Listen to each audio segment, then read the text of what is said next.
अस्सलाम वालेकुम फ्रेंड्स, उम्मीद है कि आप सब ठीक होंगे। आज हमारा लेक्चर 25 है ICT A to Z beginner series का। आज के लेक्चर में मैं आपको जूडा स्विंग की एग्जांपल दिखाऊंगा गोल्ड के चार्ट पे। और वीडियो को शुरू करते हैं। सबसे पहले अगर आप मेरे यूट्यूब चैनल पर नए हैं तो मेक श्योर आप इसे सब्सक्राइब करें, मेरे टेलीग्राम चैनल को ज्वाइन कर लें।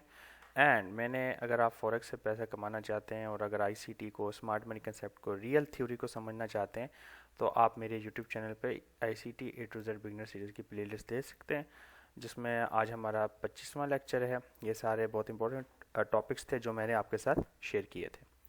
तो वीडियो को शुरू करते हैं।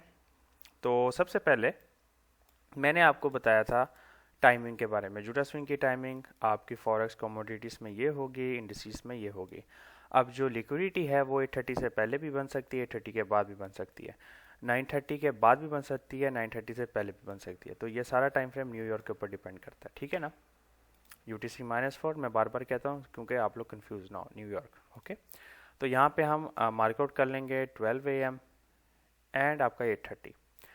अब आपको एक चीज़ और बताता हूँ।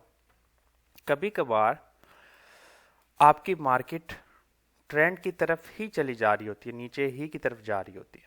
कभी कभार क्या होता है कि बेसिकली हमारा जो जूडा स्विंग है ना, उसका मकसद ये है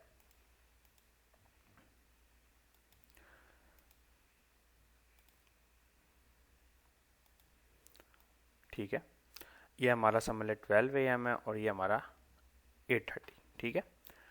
अब क्या होता है कि अगर हम बीरिश है, ठीक है, तो मार्केट इस तरह आएगी, किसी भी तरह प्राइजेक्शन करे, इससे हमारा कोई लेना देना।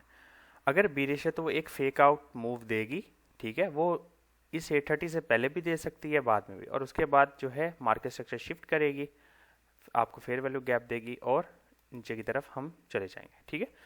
एक तो ये सिनारियो हो गया जो जूडा स्विंग का बेसिकली है। तो जूडा स्विंग क्या हुआ, ये वाला जो एरिया जो फेक आउट मूव था हमारी ये लिक्विडिटी के ऊपर, ये हमारा क्या था, जूडा स्विंग। जूडा स्विंग एक फेक मूव होता है, ठीक है।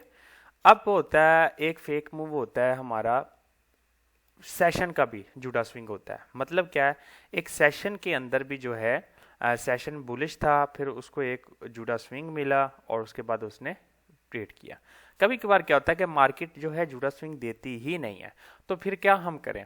तो उसमें फिर क्या होता है, आईसीटी ने कहा था जो 8:30 की ओपनिंग प्राइस होती है, अगर प्राइस उससे ऊपर जाती है, लिक्विडिटी लेके फिर वापस आती है, तो हम उसको भी जूडा स्विंग कहते हैं, ठीक है।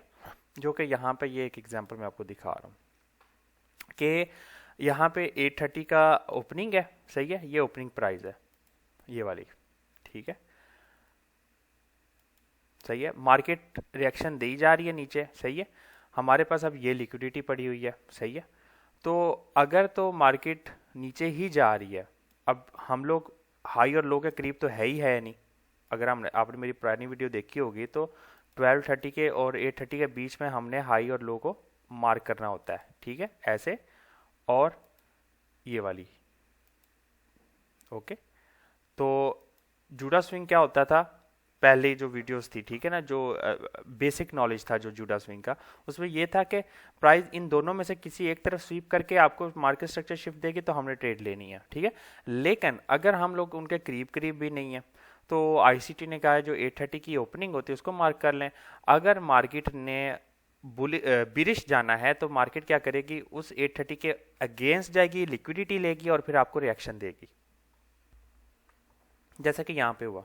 8:30 ओपनिंग हुई, बेशक इसने बहुत अच्छा रिएक्शन दिया, लेकिन यहाँ पे हमारे पास फेयर वैल्यू गैप तो है नहीं, ठीक है। तो मार्केट ऊपर गई, ये लिक्विडिटी ली और उसके बाद हमें यहाँ पे एक रिएक्शन दिया और ये एक फेयर वैल्यू गैप बनाया। यहाँ करने के बाद हमारे पास first liquidity and then previous day की हमारे पास यहाँ पे लिक्विडिटी हिट होती है, ठीक है। ये सेटअप आपको वीक में 2 से 3 बार देखने को मिलता है अगर मार्केट ट्रेंड में जा रही है। क्यों, ये जो चीज़ है आपको पावर ऑफ थ्री से भी देखने को मिलेगी, ठीक है।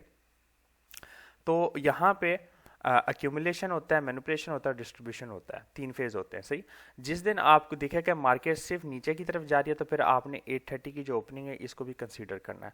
ये मल्टीपल कन्फ्लुएंसेस के साथ जाके आपको चीज़ें समझ आएंगी। आपने आज की वीडियो में उम्मीद है कुछ ना कुछ नया सीखा ज़रूर होगा, ठीक है। ये जाके जो चीज़ें मैं बता रहा हूँ आपको, इसको जाके आप चार्ट पर प्रैक्टिस करें लाजिम, ठीक है। बगैर प्रैक्टिस के आपको इसका कोई फ़ायदा नहीं है। और अगर आप चाहते हैं कि आपको कोई अच्छा ब्रोकर हो जिसे आप ट्रेड करें, तो वो मैंने लिस्ट जो है नीचे दे दी है डिस्क्रिप्शन में। टेलीग्राम चैनल का लिंक भी डिस्क्रिप्शन में दे दिया है। और कोई अच्छे प्रो फर्म्स हैं जिनसे पे आउट मैंने रिसीव किया था, तो उनकी भी लिस्ट मैंने आपको नीचे दे दी हुई है। तो मिलते हैं नेक्स्ट वीडियो में, तब तक के लिए अल्लाह हाफिज़, बी सेफ।